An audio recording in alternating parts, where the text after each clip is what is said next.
मित्रांनो, तुमचं पुन्हा एकदा सुमिरित मराठी ह्या यूट्यूब चॅनेलवर स्वागत आहे. आजची कथा सुरू करण्यापूर्वी जर कोणी ह्या चॅनेलवर पहिल्यांदाच आले असाल आणि अजूनही सबस्क्राईब केले नसेल तर नक्की सबस्क्राईब करा. धन्यवाद. शामू घराची ओटी चढून वर आला. बुटक्या दाराच्या चौकटीतून वाकून आत गेला. आबा सोप्याला एका अंगावर चादर पांघरून झोपले होते. त्यांनी उशाला मनगट घेतले होते. पाय आखडून पोटाशी धरले होते. शामूची चाहूल लागल्यावर तोंडावरची चादर बाजूला सारून त्यांनी मान वळवून पाहिलं. शामू खाली मान घालून घरात आला होता. कुठशीक जाऊन बसला होतास र? कुठं जातोय आबा? SSCचा निकाल आलेला म्हणून बघायला गेलतो. काय आला मग निकाल? झालास का र पास? आबांनी अंगावरचं पांघरून बाजूला करीत उत्सुकतेनं विचारलं. शामूनं खिन्न मनानं मान हलवली. निकाल बघितला. काही सुचना झालंय. मग बेलेश्वराच्या ओसरीला जाऊन बसलो. लिंगा आणि मी दोघं उगी बसून राहिलो. लिंगाचं काय र झालं? नापास त्यो बी नापास? हा, शामू विषण्णपणे म्हणाला. जाऊ द्या पोरांनो, ही परीक्षा म्हणजे काय नशिबाची परीक्षा नाही. नाही जमत तर द्या सोडून त्यो नाद. सर्टिफिकेट असलं म्हणजेच काय अक्कल आल्या असं नाही. नाहीतर नाही. मनाला लावून घेऊ नका उगी. आबा शांतपणे बोलले. शामूला धीर आला. आबा समजूतदार, शांत नि सोशिक होते. त्यांच्याकडं पाहत शामूनं विचारलं. आबा बरं नाही का हो तुम्हाला? वैर कसकस वाटत्या जरा अंगात. रानातून निघून आलो बघ.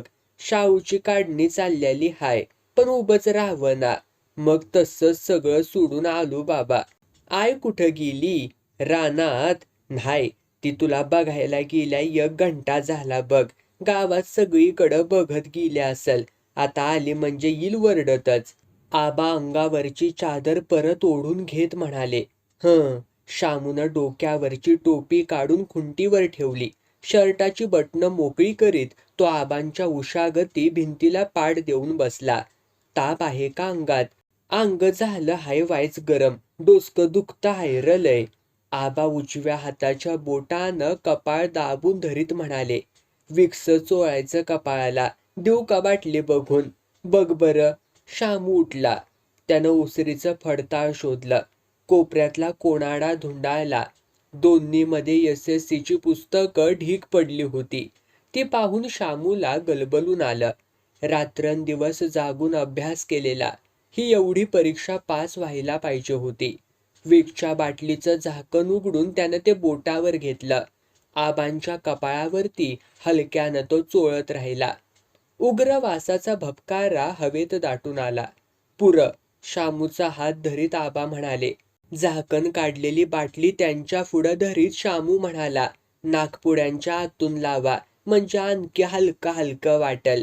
नग, राहू द्या आता. असंच पडून राहतो म्हणजे वाटल आपसुकच बरं. आबा गळ्यापर्यंत चादर ओढून घेत म्हणाले. डोळे मिटून आबा पडून राहिले. त्याला ते आज फारच थकल्यासारखे वाटले. वयाच्या मानानं आबा आता म्हातारे दिसायला लागले. शामू त्यांच्या चेहऱ्याकडं पाहत राहिला. आईच्या कहारी स्वभावामुळं आबांना फार मनस्ताप व्हायचा. प्रत्येक वेळी सगळं ती तिच्या मनाप्रमाणे करून घ्यायची. दुसऱ्याच्या मनाची तिला मुळीच कदरच नव्हती. त्यामुळं आयुष्यात सुखाचे 4 क्षण कधी आबांच्या वाट्याला आले नव्हते.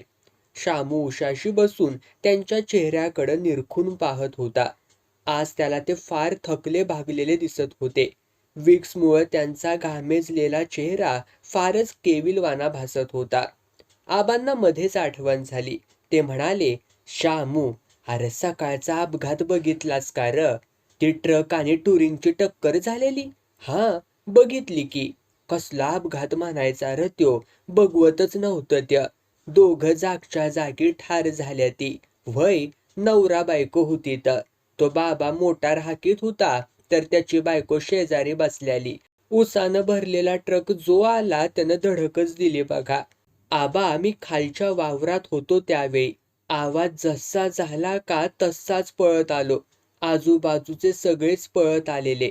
तुम्ही मस्त पळत आलात, पण उपयोग काय त्याचा? दोघे गेले बिचारे, संपलं होतं त्यांचं. आबा उदासपणे म्हणाले. हां. शामूच्या तोंडून पण उसासा बाहेर पडला. त्याच्या नजरेसमोर सकाळचं ते भेसूर दृश्य उभं राहिलं. अंगावरती सर्रकन काटा आला.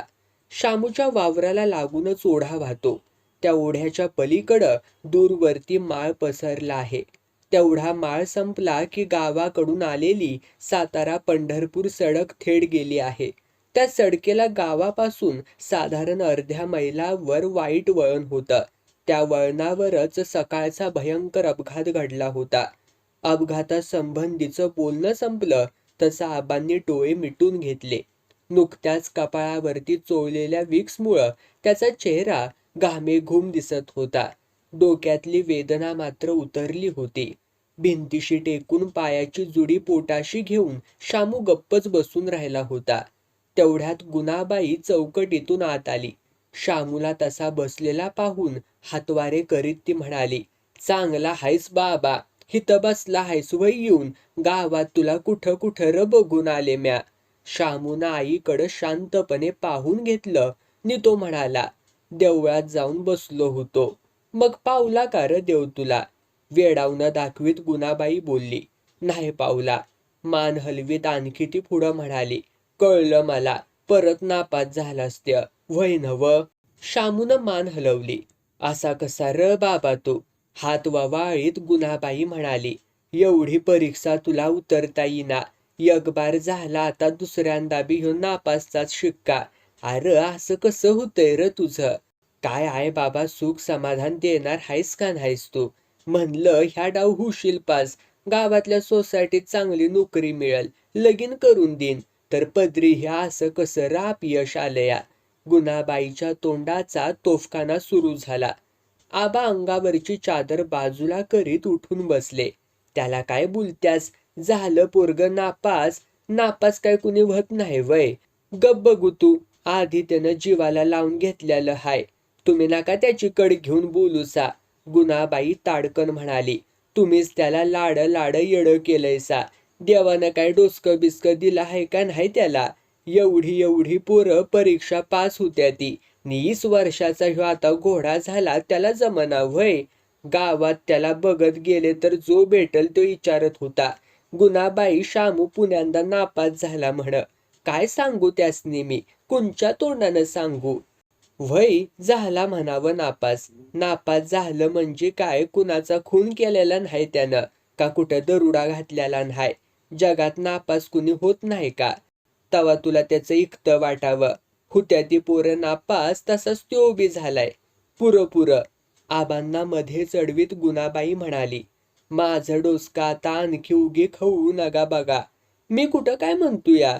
तुझंच तर चाललंय मगा धरणं.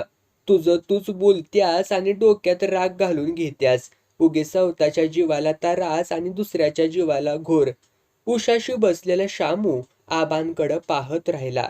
मी बोलले म्हणजे माझंच तोंड वाचतं नाही का? पण मनाला राहवत नाही म्हणून बोलत्या. नाहीतर माझं काय मिलीचं, तिकडं काय का होईना वाटतुळ. मग गप बघू आता. बळे बळेच उठत आबा म्हणाले, बरं नाही म्हणतायसा तर उठतायसा व कशाला? आवाज बदलून गुणाबाईनं म्हटलं, उठू नग तर काय ग करू? ते पोरग नापास झालंय. उशाशी कवा धरणं एवढंसं तोंड करून बसल्यालं हाय आणि तू त्याला वरडागण्या देत्यास वय? त्याची समजूत घाल ग. घातलीत नाहीत का येळ तुम्ही? मग पुरं झालं की. मला नाही ते तसलं जमत. मग राहू दे, पण उगी आता बोलू नगस. आबा कष्टानं खुंटीवरचा पटका घेऊन डोक्याला गुंडाळीत म्हणाले, तुम्ही कुठं निघालासा? गुणाबाईनं विचारलं. जातोय रानात. हिथं पडून जीवाला काय चैन पडणार आहे का? पण जीवाला तर बरं नाही म्हणतायसा. आमच्या बरं नसण्याच्या आणि असण्याची हिथं कुणाला ग कदर हाय? का का व असं का म्हणून म्हणतायसा? गुणाबाई पुन्हा चवतावून म्हणाली, तुमच्या ह्या असल्या बोलण्यानंच माझं मस्तक खवळतंय बघा. पडा बघू मुकाट्यानं. पडा म्हणत्यानं व शपथ हाय बघा माझी. रानात काढणी चाललेली हाय, माहिती हाय नव तुला? मला चट माहिती हाय. तुम्ही आता मुकाट्यानं हातरुणात पडा. काढणी चालली का काय ते मी बघीन. मस्त खंबीर आहे मी कामाला. तावा तावानं कमरेशी पदर खोवीत गुणाबाई म्हणाली, उठ र शाम्या, रानात जायचं बघ. मी सांचा भाकर तुकडा करून मागोमाग येतेच तुझ्या. पीक काढून पडलेला असल, आता तिथून हालायचं नाही बघ. एवढं बोलून ती झपाट्यानं आतल्या माझघरात गेली. उठलेले आबा परत अंथरुणावरती बसले. डोक्याला अर्धवट गुंडाळलेला पटका काढून त्यांनी शामूच्या हातात दिला. शामूनं तो खुंटीवरती ठेवला. पायगतीची चादर अंगावर ओढीत शामूकडं पाहत ते म्हणाले, नाही जमायचं बाबा, चांगलीच कणकण हाय माझ्या अंगात. गुडघं पोटाशी घेऊन आबा तसेच एका अंगावरती कलंडले. आबा पडून राहावा बघा तुम्ही, मी जातो या की रानात, तो म्हणाला. अरे बाबा तिला सांगून जा, ती आणखी काय म्हणत्या बघ, मागून नग उगी तिची कुरकुर. आबांच्या त्या बोलण्यावर शामू माझघराच्या चौकटीशी घुटमळला. मग आत वळून म्हणाला, जाऊ का गाय पुढं. गुणाबाई आतून येत म्हणाली, जा जा बाबा, मुक्कामाला राहशील नवं कुपीत, वावरात पीक काढून पडल्यालं हाय. रातचं उचलून कुणी नेलं तर पत्त्या सुधीक नाही लागायचा. शामूकडं पाहत गुणाबाई म्हणाली, बरं राहीन मी कुपीत मुक्कामाला. शामू मान डोलवीत म्हणाला, वाकाळ हाय दुरीवर टाकलेली कुपीत, पण आणखी काय घेऊन जा र बाबा जाताना. आबा वळून म्हणाले, थंडी कसली पडते आत्ताशा, अंगाचा नुसता आकडाच होतोया. कांबळ घेते, आतल्या पेटीवर घडी करून ठेवलेलं हाय त्या, म्हणजे होईल पुरं पांघरायला हंतरायला, गुणाबाई म्हणाली. शामूनं आत जाऊन पेटीवरचं कांबळ घेतलं. धुरळा झटकून त्याची नीट घडी केली नि ती खांद्यावरती टाकली. पायात पायतान सरकवून तो चौकटीतून बाहेर पडला. ओटीच्या पायऱ्या उतरून तो खाली रस्त्यावर आला. दुकानच्या फळीवर लिंगा उभा होता. शामूकडे पाहून तो हसला. रानात जातो, शामूनं आपण होऊन त्याला सांगितलं. मुक्कामाला? त्याच्या खांद्यावरच्या घोंगडीकडं पाहत लिंगानं विचारलं. हां, आबाला बरं नाही, शामूनं उत्तर दिलं. चल, वड्यापातूर सोबत करतो तुला. लिंगानं फळीवरून उडी घेतली नि शामूच्या खांद्यावर हात ठेवून तो त्याच्याबरोबर चालू लागला. चल, शामू पण सहजपणे त्याला म्हणाला. थोडा वेळ कुणीच बोललं नाही. तुझी आई काय बोलत होती र तुला? मी ऐकत होतो सगळं फळीवरती उभा राहून. हळवेपणानं लिंगा म्हणाला. हा बोलली खरं, काय करायचं? दोनदा बसून परीक्षा पास नाही होता आली. शामू खाली मान घालून म्हणाला. म्हणून काय झालं? इतकं इतकं बोलावं तिनं? तसं नाही र लिंगा, मी पास झालो असतो म्हणजे परवा येऊन गेलेला पाहुणा लग्नाचं पक्क करायला येणार होता. मग आता येणार नाही, कोण जाणे. एवढं बोलून शामू गप्प झाला. लिंगा पण पुढं काही बोलला नाही. ओढ्याच्या उतार्यावरती आल्यावर लिंगा एकदम थांबला. शामूच्या गळ्याभोवती हाताचा विळखा आवळीत म्हणाला, शामराव, मी तुझ्याबरोबर का आलो माहिती आहे का? लिंगा त्यावर मिश्किलपणे हसला. शामूला काही कळेच ना. तो आपला नुसता त्याच्या तोंडाकडं पाहत राहिला. नाही यायचं लक्षात तुझ्या, लिंगा हसून म्हणाला. शामूनं भाबडेपणानं मान हलवली. बरं चल. शामूचा हात पकडून त्याला डगरीवरून पुढं ओढत लिंगा म्हणाला, एक गंमत आहे ओढ्याला. मला कळलं म्हणून तर तुझ्या बरोबर आलो मी. चल, तुला दाखवतो. शामू लिंगाबरोबर ओढ्याच्या पात्रातून वाळू तुडवत निघाला. संध्याकाळची वेळ होती. दिवस मावळायला आला होता. ओढ्याच्या पात्रात सगळीकडे शुकशुकाट होता. कुठंतरी झऱ्यावर एखाद दुसरी बाई पाणी भरताना दिसत होती, नाहीतर खडकावर धूत होती. संथ पाणी लव्हाळ्याला बगल देऊन वाहत होतं. आणखी थोडी वाळू तुडवून खाली गेल्यावर लिंगा थांबला. शामूच्या कानाशी लागून म्हणाला, त्या बघ खडकावरती दोन मुली धुत्याती. एक धुती हाय नि दुसरी पाण्यात उभी राहून कपडं पिळती हाय. काळं खडीचं पाताळ नेसलं हाय.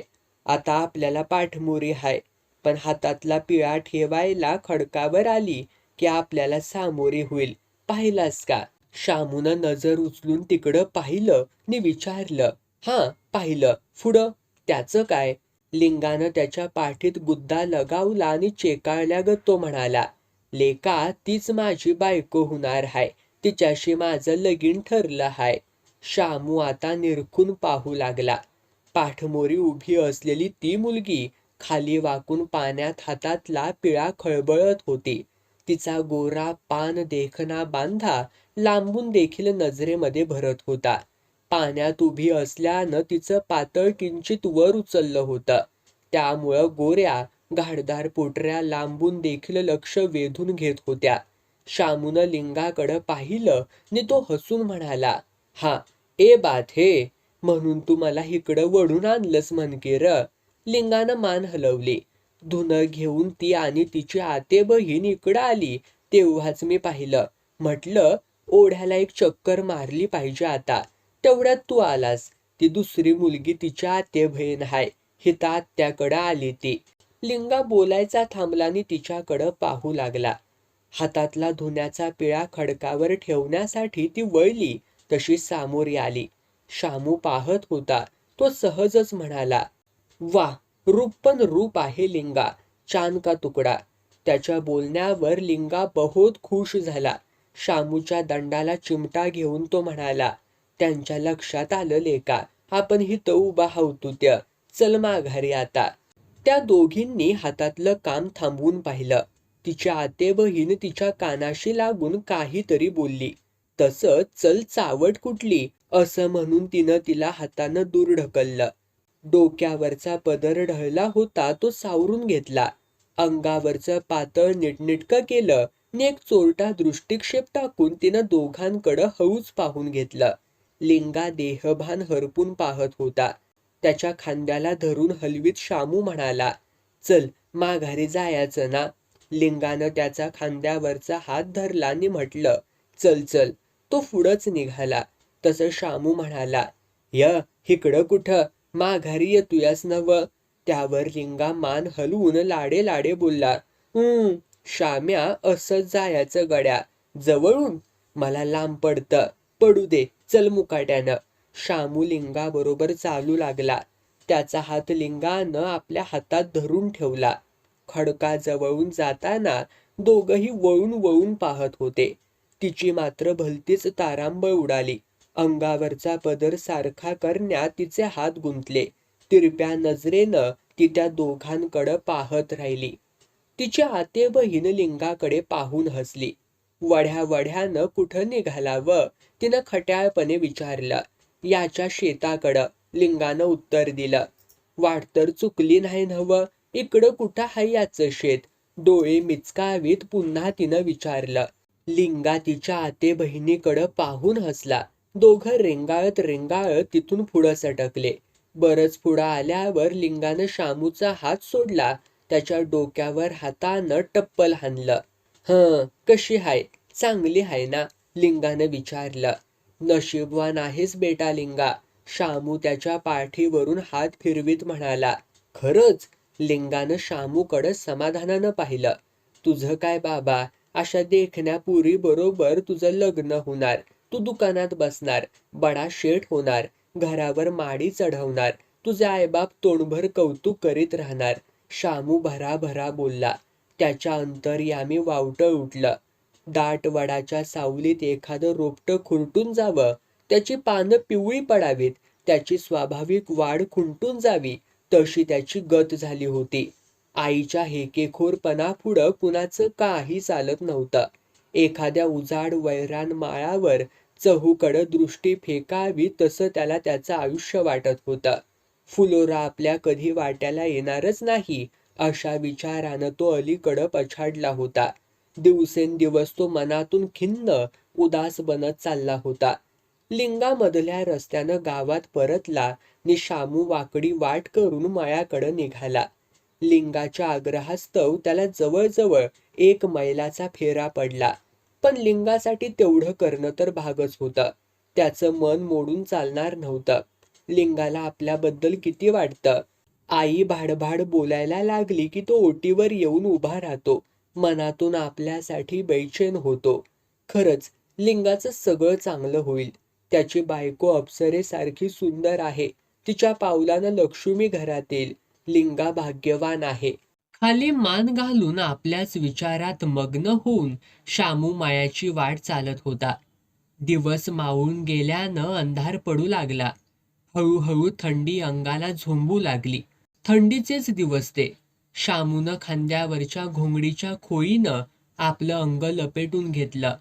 हाताची घडी छातीशी घट्ट धरली नि झपाट्यानं पाऊल उचलून तो मायाकडं निघाला.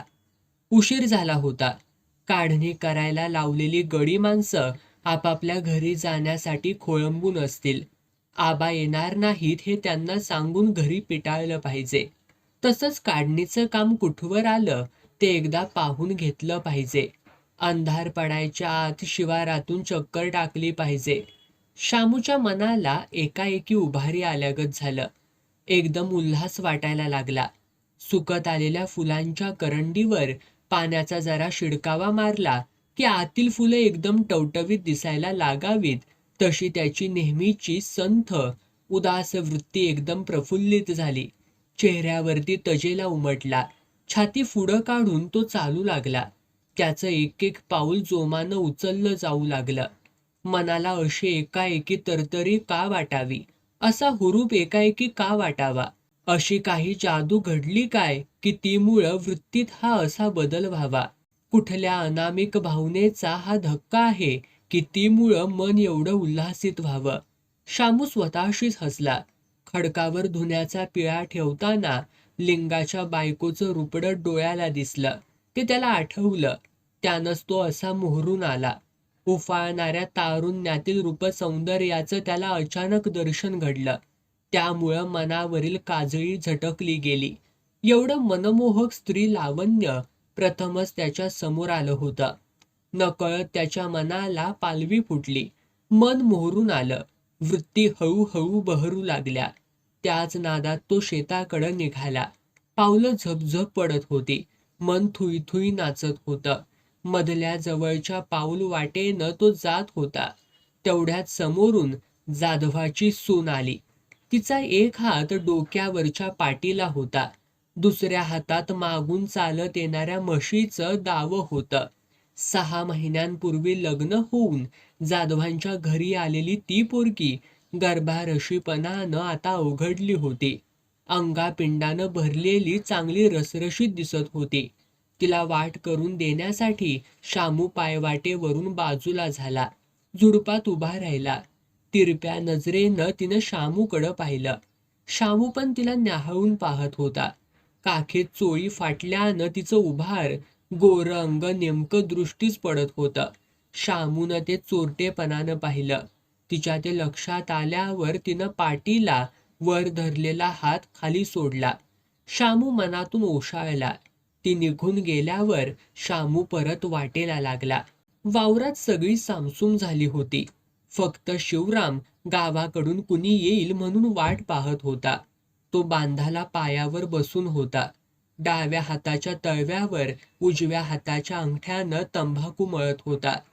बांधानं शामूला येताना पाहून तो उठून उभा राहिला. आबासनी कसं हाय र शामू, त्यानं जवळ येत विचारलं. अंगात थोडा ताप भरलाय, पडून राहिलेत घरी. वय ना, आम्ही त्यांना घरी घालवलं. जायला तयारच होईना ती. हितच त्यांना ताप भरला होता. तर हो, थंड वाजून आल्यागत झालं. मग मुरगाळाहून कोपीत जाऊन पडलं तर जराशानं अंगात ताप भरला. आम्ही मस्त म्हणलं, आबा जावा तुम्ही घरी, औषध बिवशीत घेऊन पडून राहावा. तर म्हणायला लागलं तर कसं र जाऊ बाबांनो, हे सगळं हिता असंच टाकून. शिवरामनं तळ हातावर मळलेली चिमट तोंडात टाकली नि तो पुढं म्हणाला, मग बळबळच आम्ही त्यांना गावाकडं धाडलं. शिवरामचं बोलणं ऐकत असताना शामूनं वावरातून दृष्टी फिरवली. वरच्या पट्टीतला जोंधळा काढून पडला होता. वरची पट्टी म्हणजे पीक नुसतं थप्पी लागून होतं. शामूनं ते उभं असताना पाहिलं होतं. पिकावरून त्यावेळी दृष्टी नुसती ठरत नव्हती. असं 16 आणे पीक गच्च बसून होतं. एक बाई, 3 गडी आणि चौथा मी अशी 5 जण होतो आज कामाला. वरच्या वावरातला झाला काढून. आता उद्याच्याला ह्याच वावरातल्या पेंड्या बांधून खळ्याशी घेऊ. मग खालच्या पट्टीतला काढायला घेऊ. म्हणजे तुम्हाला राखणीचा त्रास नाही होणार. आता आबा तर शिक झालं. काय करूया का तसं? शिवरामनं शामूकडं पाहत विचारलं. ते आबाला विचारून काय ते ठरवू, शामू पटकन म्हणाला. त्यावर शिवराम हसला. त्यानं शामूकडं डोळे मिचकावून पाहिलं. असा आबावर आता कितींदी सोपवणार हायसा मालक. आबा थकलं तर आता. तुम्ही या व्यवहारात आता लक्ष घालाया पाहिजे. तुम्ही आता सांभाळला पाहिजे हा बारदाना. शिवराम पुन्हा मिश्किलपणे हसला. शामूला काय बोलावं ते कळलं नाही. त्यानं नुसतीच अर्धवट मान हलवली. चल फिरून तर येऊ बांधाकडनं, शामू म्हणाला. कमरेला खोचलेलं धोतर खाली सोडत शिवराम शामू बरोबर निघाला. पुढं शामू होता. त्याच्या मागं शिवराम होता. एक एक पेंडी होईल या बेतानं वावरभर पिकाची खुती घालून ठेवली होती. ताटाला लागलेलं एक एक कणीस जाडजूड मोत्यासारख्या दाण्यानं टच्च भरलेलं होतं. ते पाहत असताना मन हरखून जात होतं. शामू व शिवराम कडेपर्यंत जाऊन आले. मुक्कामाला कोण? यंदा पीक चांगलं हाय बघा, सांभाळलं पाहिजे, शिवराम म्हणाला. मीच राहणार आहे, शामू बोलला. ते बेस, शिवराम म्हणाला. मग आम्या बोललो ते उगी नाही मालक, शिवराम परत मागचा विषय काढून म्हणाला. हळूहळू तुम्ही घ्या शिरावर हे आता. आबासने होईना झालं या, थकल्या ती बिचारत्या आता. तू म्हणतोस ते खरंच आहे शिवराम, शामू उत्तेजित होऊन म्हणाला. मीच आता इकडं लक्ष घालणार आहे. अव तुमची जमीन म्हणजे सोन्याचा तुकडा हाय तुकडा. बक्क उत्पन्न होईल. हिर बघितल्यासा का तुम्ही? पाक गाळानं मुजत आल्या. उपसून घ्यायला हवी. भरपेट पाणी मिळेल. बघितलं हाय कुणी तिच्याकडं? शामू काही बोलला नाही. शिवरामच पुढं उत्साहानं म्हणाला. माझी तर आयड्या हिरीवर एक इंजिन बसवावा अशी हाय बघा. तुम्हाला काय अवघड नाही. कसं? बरं बघू, शामू हसून म्हणाला. ते दोघं परत बांधाला खोपीकडे आले. तुम्ही एकलंच राहणार रातचं व्हय मालक? हां, खोपी म्हणती? मग दुसरीकडं कुठं र? तसं नव्ह, थंडलय पडत्या म्हणून विचारलं. पांघरायला आणलंय की बरोबर, म्हणजे तयारीनं चाला म्हणा की. शामूनं मान डोलावली. मग येऊ का आता मी? शिवरामनं परवानगी विचारली. शामूनं पुन्हा मान डोलावली. शिवराम बांधाच्या रस्त्यानं निघून गेला. शामू खोपीत शिरला. वैरणीच्या पेंड्याला पेंड्या लावून उभ्या आडव्या लाकडाच्या वाशाच्या आधारानं तात्पुरती खोपी उभी केली होती. थंडी वाऱ्याला ऊन पावसाला तेवढाच पण चांगला निवारा होता. आत आल्यावर शामूला बरं वाटलं. अंगात ऊब आली. खाली कांबळ पसरून त्यावर तो थोडा वेळ ऐस पैस बसून राहिला. शिवराम बोलला ते काही खोटं नव्हतं. आता शेतीत आपण लक्ष घालायला पाहिजे. आबांचं वय झालं, त्यांना दगदग आता सहन होत नाही. हळूहळू आता आपण एक एक व्यवहार समजून घ्यायला पाहिजे. शामूला ते पटलं नाही तरी त्याला आज उमेद वाटतच होती. मनाला एकाएकी उभारी आल्यागत झालं होतं. उत्साह वाटत होता. नेहमीसारखा तो आतल्यात घुसमटत नव्हता. काहीतरी नवीन करावं, काहीतरी नवीन ठरवावं असं त्याला वाटत होतं. शामू आपल्याच विचारात गढून गेला असताना बाहेर सायकलची घंटी वाजत राहिली. तो उठून बाहेर आला. लिंगा सायकल हातात धरून बांधाला उभा होता. शामूनं त्याच्याकडं पाहिलं. शामू, हे तुझं जेवण घे र बाबा. लिंगा फडक्यात बांधून आणलेली भाकरी हातात धरून उभा होता. तूच आलास व्हय र लिंगा? शामू पुढं होऊन म्हणाला. न येऊन कुणाला सांगतोयास गड्या? तुझी आई मला चैन पडू देईल तर शपथ. लिंगा हसून म्हणाला. लिंगा सहज बोलून गेला, पण शामूला ते थोडं लागलं. आईचा स्वभाव त्याला माहिती होता. एवढ्या तेवढ्यासाठी ती दुसऱ्याला त्रास द्यायची. त्यात तिला काही वाटायचंच नाही. शामूला मात्र ते मुळीच आवडायचं नाही. आपण दुसऱ्याच्या किती उपयोगी पडतो ते दुसऱ्याला आपण काही हक्कानं सांगावं. पण आईच येणार होती तसं ती म्हणालेली मला. होय, त्याच यायच्या, पण अंधार झाला तसं मीच त्यांना म्हटलं. भाकरीच पुचती करून यायची नवं. मग द्या की माझ्याकडं. सायकलवरून जाऊन आत्ता देऊन येतो. तुम्ही कुठं जाताय साता अंधाराचं ठेचकाळत? लिंबानं खुलासा केला. खरं सांगतोयस रे लिंगा? शामूनं शंका येऊन विचारलं. खरंच रे बाबा, लिंगा हसून म्हणाला. शामूनं त्याच्या हातातली भाकरी घेतली तसं परत जाण्यासाठी लिंगानं सायकल वळवली. शामू म्हणाला, ए लिंगा, निघालास वैर परत, ये की बोलत बसू जराशी. अंधार होईल बाबा, मग मला सायकल हातात धरून जावं लागल. जाशील रे, ये, गाव असं कुठं लांब आहे, बसू बोलत जराशी. लिंगानं बांधाला सायकल पाडून ठेवली. हातावर हात झटकीत शामू मागून तो खोपीत आला. शामूनं आढ्याला टांगलेला कंदील खाली घेतला. काच बाजूला करून वातीची काजळी झाडली ने काडी ओढून तो पेटवला. काच पार धुरकटून गेली होती, त्यामुळं अंधुक तांबूस प्रकाश जेमतेम खोपीभर पुरला. लिंगा घोंगड्यावरती ऐसपैस बसला. शामूही कंदील पेटवून आल्यावर तसाच मागं सरून पुढाला पाठ देऊन टेकला. त्यानं मान वर करून लिंगाच्या चेहऱ्याकडं पाहिलं. त्याचा चेहरा उजाळला होता. लिंगा किंचित हसला. बोल शामू, काय म्हणतोस? आम्ही काय म्हणायचं? आम्ही गरीब माणसं, आम्ही काय बोलणार? शामू मिश्किलपणे हसून म्हणाला. हे श्याम्या, तू असं बोलणार असलास तर जातोच मी कसा? एवढ्यासाठी तू मला थांबवलेस होय? गरीब श्रीमंत ऐकवण्यासाठी? लिंगा उफाळून म्हणाला. मग खोटं आहे का काही? शामू तेवढ्याच जोरात बोलला. तुम्ही शेडजी लोक आयुष्यारामात गादी लोडाला टिकून बसणार, तसं आमचं आहे का र? आम्ही पडलो हिता अंधारात, अशा थंडवाऱ्यात कुडकुडत. शेतकरी नव्हा आम्ही? ते सांगू नको शाम्या.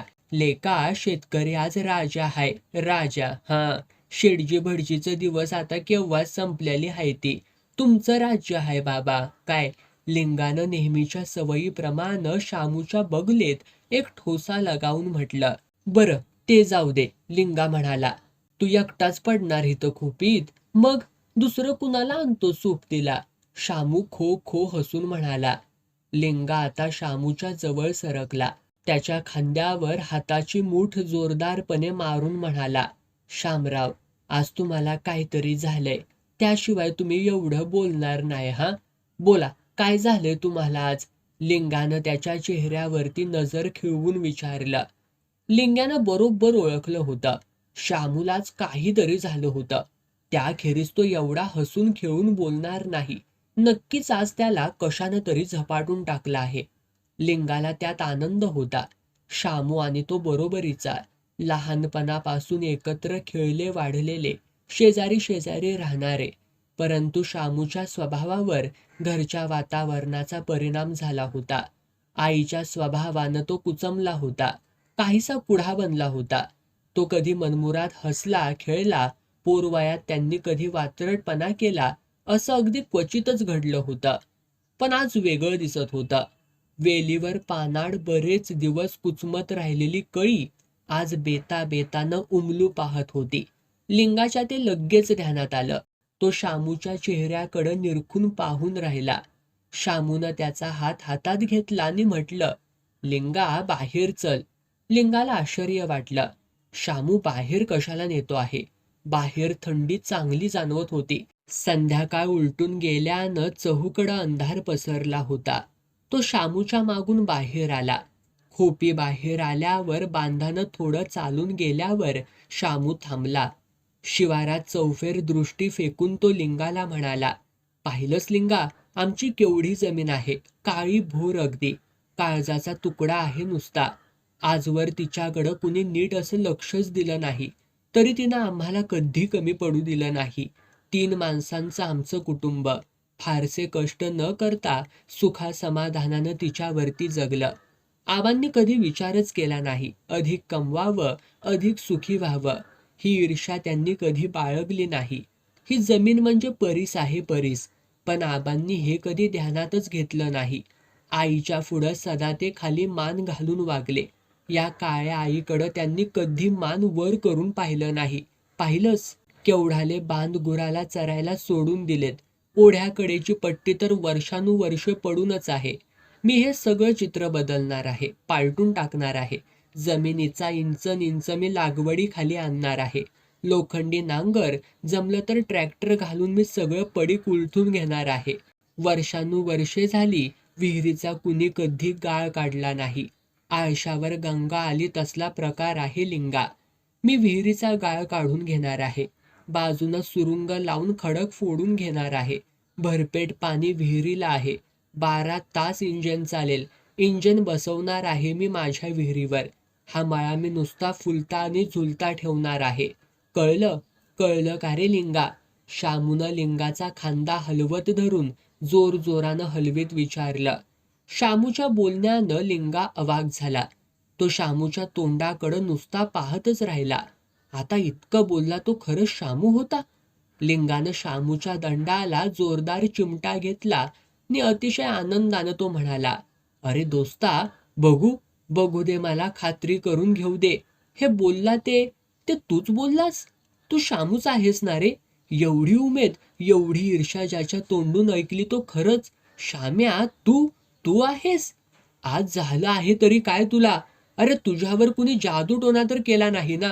मग तू हे बोललास तरी कसं रे? मनगट लिंगाच्या मानेवर ठेवून कुस्तीत पवित्रा घेतात तसा पवित्रा घेऊन शामू लिंगाला म्हणाला, हे बघ लिंगा, हे जे काही माझ्या मनात आलं ते मी करणारच आहे. माझा आता ठाम निश्चय आहे. मित्र म्हणून तुझी साथ मात्र मला दे. शामूचं बोलणं पुरं व्हायच्या आतच लिंगा म्हणाला, माझी साथ? दोस्त म्हणून माझी साथ सदैव तुला राहीलच राहील रे. पण शामराव, आवाज बदलून लिंगा पुढं म्हणाला, तुम्ही तुमचा साथीदार शोधून काढा की. त्या साथीदाराची साथ तुम्हाला खरी मोलाची. खरं? लिंगा सहजच बोलून गेला खरा, पण अगोदरच भारावून गेलेल्या त्याच्या मनाला लिंगाच्या त्या उद्गारांना आणखीनच नशा चढली. त्याचे डोळे एकदम लकाकले. छातीचा भाता वरखाली झाला. अंगावर रोमांच उभे राहिले. काय बोलावं ते क्षणभर त्याला कळलंच नाही. म्हणून भावनेने ओथंबलेल्या त्या अवस्थेत तो लिंगाकडे नुसता पाहतच राहिला. हाताची बुक्की शामूच्या छातीवर हाणत लिंगा म्हणाला, खरंच मी म्हणतो ते खोटं नाही शामू.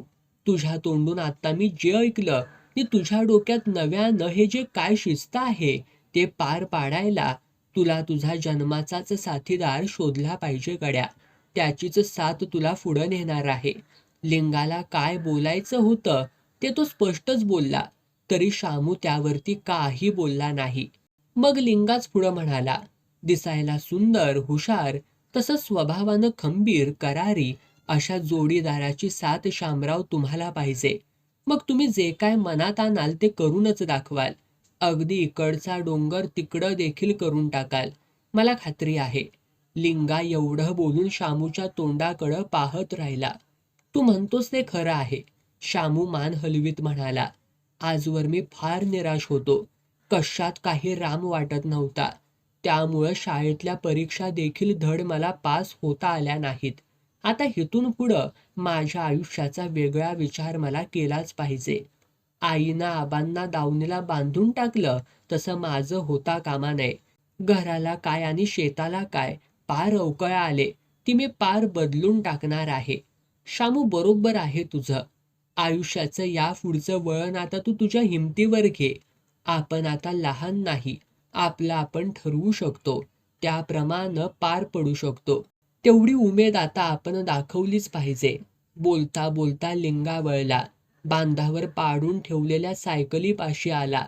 खाली वाकून सायकल उभी करत शामूला तो म्हणाला, चलतो आता मी. हा? शामूनं संमती दिली. बांध उतरून खाली गेल्यावर लिंगा अंधारात दिसेनासा झाला.